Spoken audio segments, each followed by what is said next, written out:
एक आदमी ने एक सुपर ऑटोमेटिक राइफल तैयार की, लेकिन टेस्टिंग के दौरान एक खौफनाक घटना हो गई। उसने बिना किसी झिझक के ट्रिगर दबा दिया और अगली ही सेकंड में वो गोली दूर खड़ी 10 सेंटीमीटर मोटी कंक्रीट की दीवार को भेद गई। आदमी को अपनी आंखों पर यकीन नहीं हुआ। जब उसका दोस्त उत्साहित होकर दीवार की जांच करने गया तो पाया कि वहां एक रेडिएशन से चमकता हुआ छेद बना हुआ है और यहां तक कि दीवार के पीछे की इमारत भी उस गोली से छिद गई थी। बंदूक की स्थिरता को परखने के लिए आदमी ने अपने दोस्त से कैमरा सेट करने को कहा। फिर उसने लगातार ट्रिगर दबाया और देखते ही देखते वो पूरी खंडहर इमारत ध्वस्त हो गई। जब उसे इस हथियार की शक्ति का अंदाजा हुआ तो उसका दोस्त झट से वीडियो इंटरनेट पर डाल देता है। बहुत जल्द ही ये वीडियो सेना के अफसरों की नजर में आ जाता है। लेकिन जब सौदे के लिए दोनों पक्ष आमने सामने हुए तो आदमी के हाथ में रखी खिलौने जैसी बंदूक देख सेना वालों की दिलचस्पी खत्म हो गई। लेकिन जल्द ही उन्हें झटका लगने वाला था। आदमी ने टैंक की तरफ निशाना लगाकर गोली चलाई और वहां मौजूद सब लोग अवाक रह गए। तभी अचानक एक और गोली जंगल की ओर से आई और सब लोग जान बचाकर छुपने लगे। आदमी ने शांत भाव से अपनी बनाई बंदूक उठाई और जंगल की ओर गोली चलाई। जंगल में छिपे हत्यारों को ये स्नाइपर गन पूरी तरह खत्म कर देती है, जिससे भागने का कोई मौका नहीं बचता। ये दृश्य देखकर सब लोग स्तब्ध रह गए। सेना ने इस हथियार को हासिल करने की कोशिश की और इसके पार्ट्स की जानकारी मांगी, लेकिन आदमी ने कहा ये गोपनीय है। हालांकि अगर दोनों पक्ष सहयोग करें तो वो एक तकनीकी दस्तावेज उन्हें दे सकता है। इसके बाद सेना उसे एक बड़े परीक्षण मैदान में ले गई जहां इस हथियार की असली ताकत को परखा जाना था। जैसे ही तैयारियों का इशारा मिला आदमी ने ट्रिगर दबा दिया। विस्फोट की लहर इतनी प्रबल थी, सौभाग्य से कोई घायल नहीं हुआ। अब जबकि ये स्नाइपर गन बेहद शक्तिशाली और दुर्लभ साबित हुई तो सेना के कुछ लोगों ने इसे हड़पने की योजना बनानी शुरू कर दी। आदमी को बिल्कुल अंदाजा नहीं था कि जब वो दिन भर की थकान के बाद घर लौटा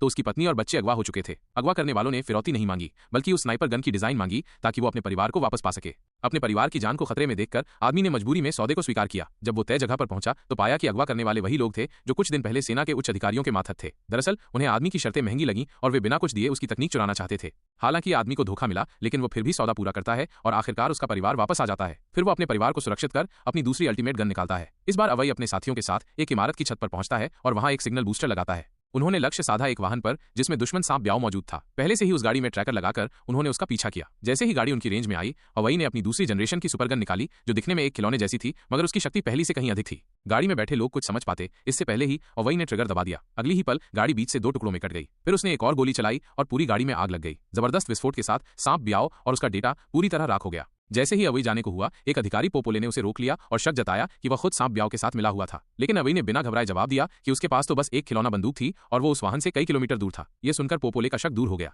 इस तरह अवई ने अपने दुश्मन से बदला ले लिया